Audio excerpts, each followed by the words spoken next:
Hello and welcome to yesterday's Airlines, and in this video I'm going to try something new, and that is to take a look at the latest releases from Gemini Jets and rank them as to how well I think they're going to turn out or how interesting I think they are as releases. Now, Gemini themselves are not my number one favourite manufacturer. I don't tend to buy a huge amount of Gemini Jets models, not because I necessarily think they make bad models, though they sometimes do, but mainly because they don't release the sort of aircraft that typically fall within my collection criteria. However, as anyone who checks yesterday's Airlines out should know, I have a pretty decent knowledge of the molds and the airlines in general and what each of the manufacturers are doing. So hopefully I can provide a little bit of insight in this video into the releases and talk a little bit about, how they're likely to come out. So, got myself a tier maker account and have the new releases out. Now, the first thing to notice this month is actually that there aren't that many releases. There are only 6 commercial airliner releases and 2 military ones, and that's smaller than the usual release load for Gemini by 2 or 3 models. So that's interesting and probably a reflection of ongoing COVID issues in China and the supply crunch that seems to be ramping up the cost of getting things from China to other markets. So Gemini are not the only brand that seem to be having issues in production at the moment and getting models out on time. So it's not too surprising that they're releasing slightly less models than perhaps they usually would. But interestingly, this is quite an unusual month for Gemini in what they're actually producing here. If you take a look at these, usually you'd expect to see something from Emirates, and there isn't, or maybe Qantas or one of the other stalwart airlines. Now, in some ways, the airlines that are being released here are fairly standard for Gemini, and in some ways, they're a little bit unusual. So let's start off with one of what is becoming a small family of releases by Gemini recently, and that is the American Airlines Lockheed Electra wearing the Astrojet scheme, which was worn by American between 1964 and 1968, sometimes rather unfairly nicknamed the squashed egg. Wasn't enormously popular amongst American staff, as I understand it. Anyway, an Electra. It's good to see Gemini kind of going back to their roots a little bit and producing more classic airliners. And this is the third Electra in the last few months from Gemini Jets. They're all using the jcwings mold, which is probably the best Lockheed Electra mold in existence. Slightly superior to the Aero Classics mold, maybe more than slightly actually. And so this has potential to be quite a good release, I feel. My interest in it is tempered somewhat by the fact that I already own the Aero Classics version, which I actually really like, and also that the first Gemini Electra of the 3 that they produced, which was in the Eastern Airlines hockey stick colours, really didn't turn out that well. And this is mainly due not to the mould, but to the printing and to what they're doing with the wheels. It seems very much like Gemini have tried to decrease the nose gear tyre size, which is a good idea in theory, but hasn't been realised particularly well, and it looks a bit naff. And also the other problem that I saw with it, which stopped me being at all interested in buying it, was that the cockpit windows just look odd.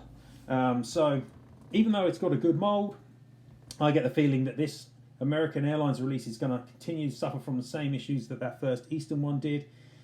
It's going to look a bit strange. It's going to have a slightly unusual nose gear tyre size, or one that doesn't really fit with the leg anyway, and the cockpit windows are likely to be a bit poor. So it's not a model I need to buy because I'm quite happy with the Aero Classics version. I've got a large number of Aero Classics Electras. They go together really well.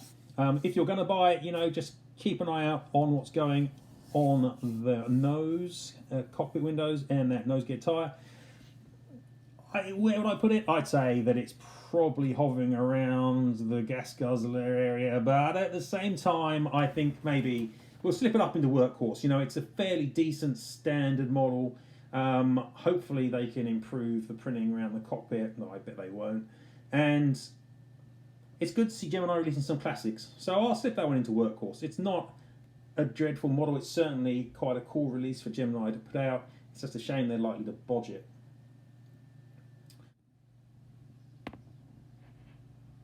So moving on next, we have the JSX Embraer 145. And this again is quite an interesting release. JSX are kind of half an airline, if you like. They want to pretend they're an airline, but they're not really, and they're certainly not operating as an airline. They're more like a fixed-base operator, operating point-to-point charter services, selling the seats and operating from non-commercial terminals and such, and causing, by the look of things, some controversy in the process. But it's goes right in line with a lot of Gemini releases. They've been pushing out more regional jets recently, which people in the States seem to be snapping up and really loving. I'm sure this one's going to sell fine as well. My only reservations about it are the Embraer 145 mold, which Gemini use. It's a little long in the tooth. Typically the nose region is a bit clumsy. The undercarriage isn't that great. You know, I would be questioning whether it's really a great mold for 2022, but I'm sure that's not going to stop Gemini releasing it. It's got a little seam around the wings. It's not too bad. I mean, it's not a dreadful mold, but it's not spectacular either, and it's not the sort of thing that's going to set the world on fire. But then again, people snapped up those rather poorly constructed CRJs recently. I'm sure that this one will be popular as well. For me, it's just another workhorse model. You know, it's going to be fine. It's a perfectly ordinary mold, nothing special going on there whatsoever. The livery is not particularly interesting either, but nonetheless, it's good to see Gemini slip out some slightly more unusual US airlines. They obviously produce a lot of US carriers. And next in line is another US airline, and this time it's Breeze Airways, which is obviously Neeleman's new carrier. This one is quite exciting, I feel, even for me, someone who doesn't collect American airliners whatsoever of this era, modern ones. But it's obviously what is nowadays called an Airbus A220-300, and it is one of the first aircraft of this type that Breeze are going to be acquiring. They've got a few on order. I don't think they've entered service quite yet, but it's smack bang right in the middle of Gemini territory, a new American airline. It's convenient that they've been able to get the mold from jcwings for this one, and it is, yeah, it's not a dreadful mold. Again, it's not great. I'm looking at pictures of some of the more recent releases, and you know, it's not too bad. The mold itself seems generally okay. It looks like they've made some improvements to the undercarriage with the last release, which was the Air France version, and it's got much better undercarriage than it had, which was one of the major criticisms of the mold, the undercarriage. My big concern with it is that Gemini just don't seem able to get the large cockpit windows correct in the printing here. When I'm looking at these, they're too small, in the wrong place. Yeah, it's not great. Having said that, Breeze have got a really cool livery, certainly much more interesting than the sort of Euro rubbish we tend to see from a lot of airlines nowadays, and adding what is still quite an interesting type with an exciting new airline and a cool colour scheme. I think this one's pretty good. I think they'll make a decent model out of this. I'm sure it'll be super popular. I'm going to move this one into the high fly category. I think this is a good release from Gemini. It's a good idea to do the release, and I think they'll probably do an okay job. But I'm sure the copy windows won't be great. Next up, we've got the first of a pair of interactive 747-400 freighters. Now, the interactive series is something which occasionally gets a bit of a bashing from people.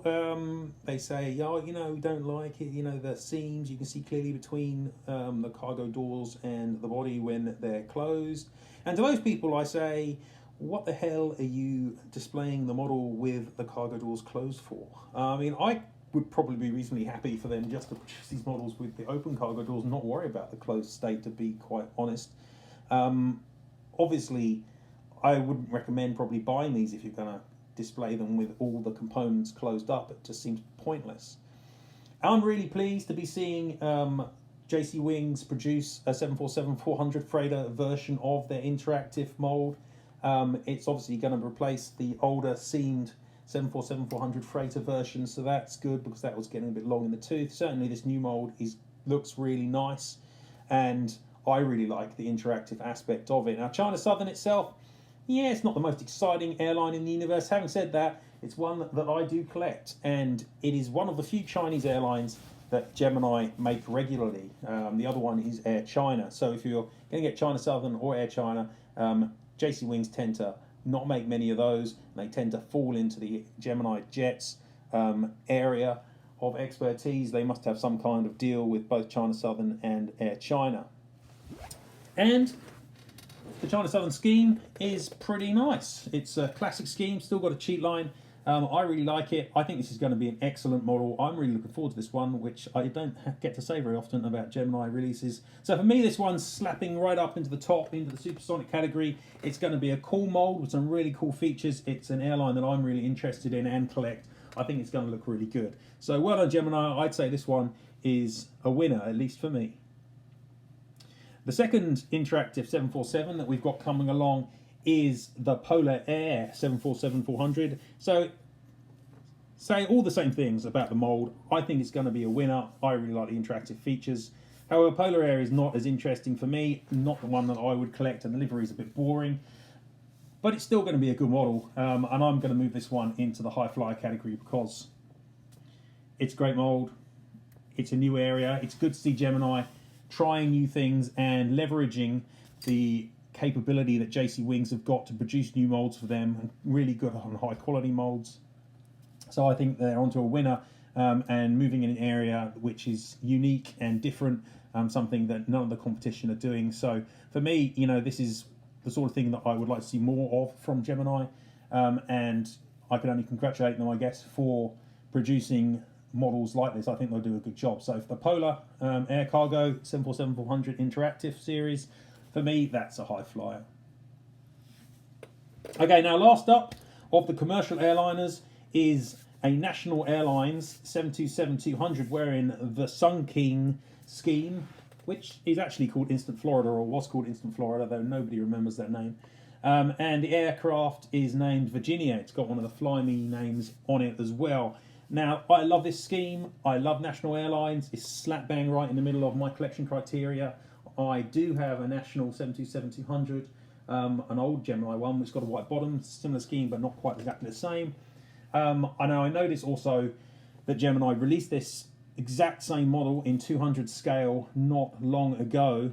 So it's interesting, and perhaps not surprising, that Gemini are releasing the same models in both scales. It must save them some money in terms of production design, and makes a lot of sense. So can't complain about that, especially when it's something interesting like a National 727-200. It's good, as I said earlier, to see Gemini releasing a few more classic aircraft. They haven't been releasing many classic aircraft for a long time, and it's nice to see you know, more diversity in their release sets.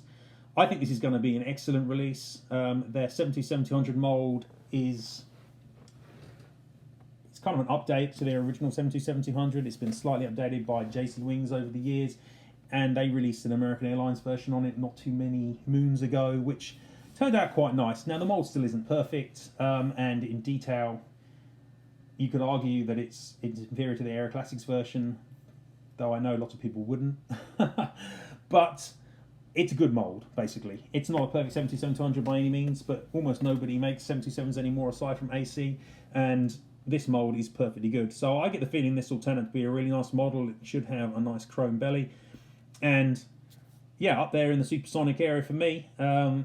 That makes two models from a Gemini release set, which I'm really likely to buy. That's highly unusual when I probably only bought one or two Gemini Jets models all of last year and the year before. So this month's releases are looking really good. I think they're relatively interesting. Obviously, if you're from Europe, you probably disagree because there's nothing here which is too exciting for a European collector. But this is Gemini. You know you're going to get primarily a focus on the United States. Now, the remaining two models are both MAX models. One is a C-17, and frankly, I don't really follow the military models, so I'm not entirely sure even which air wing or whatever this actually even falls into.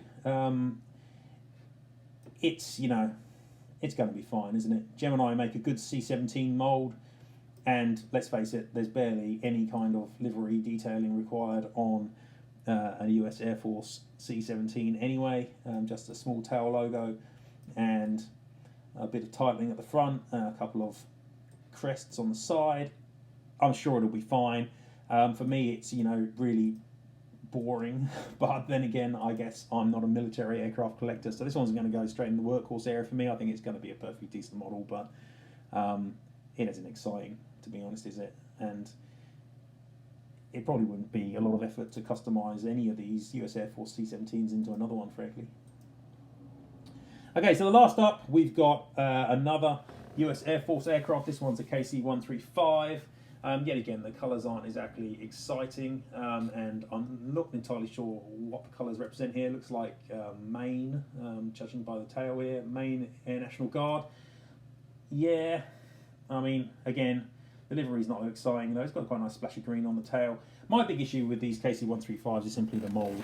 I'm not really sure what Gemini's seeing when it's looking at a KC-135, because it certainly doesn't look much like a KC-135 that I have ever looked at.